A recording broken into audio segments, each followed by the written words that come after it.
અહેમદાબાદ મિત્ર ન્યૂઝમાં આપનું સ્વાગત છે। વડોદરા જિલ્લાના ડેસર તાલુકામાં સતત વરસી રહેલા મુશળધાર વરસાદે ગ્રામ્ય વિસ્તારોમાં ભારે નુકસાન સર્જ્યું છે। ભારે વરસાદના કારણે કરટ નદી પર આવેલો અને ધનતેજ તથા સદાપુરા ગામને જોડતો મહત્વપૂર્ણ કોઝવે 10 મસ્તા પાણીના પ્રવાહમાં ધોવાઈ ગયો। પરિણામે બંને ગામો વચ્ચેનો મુખ્ય સંપર્ક માર્ગ સંપૂર્ણપણે ખોરવાઈ ગયો છે।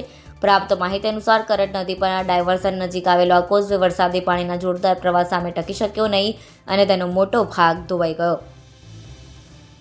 સલામતીને ધ્યાનમાં રાખીને તંત્ર દ્વારા સમગ્ર માર્ગ વાહન વ્યવહાર માટે બંધ કરી દેવામાં આવ્યો છે। માર્ગ બંધ થતાં સ્થાનિક લોકોના દૈનિક જીવન પર સીધી અસર પડી છે।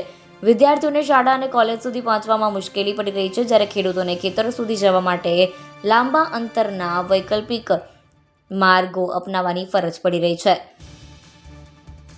રોજગાર માટે આવન જાવન કરતા નોકરિયાત વર્ગને પણ ભારે હાલાકીનો સામનો કરવો પડી રહ્યો છે। સ્થાનિક ગ્રામજનોએ જણાવ્યું કે ચોમાસાની શરૂઆતમાં જ કોઝવે ધોવાઈ જવાની ઘટના માર્ગોની ગુણવત્તા અને પ્રી મોન્સૂન કામગીરી પર સવાલો ઊભા કરે છે। લોકોનો આક્ષેપ છે કે જો સમયસર મજબૂત કામગીરી કરવામાં આવી હોત તો આવી પરિસ્થિતિ ટાળી શકાય તેમ હતી। હાલ કરટ નદીમાં પાણીનો પ્રવાહ યથાવત હોવાથી તાત્કાલિક મરામત કાર્ય શરૂ કરવું મુશ્કેલ બન્યું છે। જોકે ધનતેજ અને સદાપુરાના ગ્રામજનોએ વહીવટીતંત્ર સમક્ષ તાત્કાલિક વૈકલ્પિક માર્ગ અથવા કામ ચલાઉ વ્યવસ્થા ઊભી કરવાની માંગ ઉઠાવી છે। વરસાદી પરિસ્થિતિને ધ્યાનમાં રાખીને બંધ કરાયેલા માર્ગોનો ઉપયોગ ન કરવાની અપીલ કરવામાં આવી છે, તેમજ તંત્ર દ્વારા લોકોને સાવચેત રહેવા માટે પણ કહેવામાં આવ્યું છે। આગામી દિવસોમાં વરસાદ ચાલુ રહે તો વધુ વિસ્તારોમાં પણ અસર જોવા મળી શકે છે।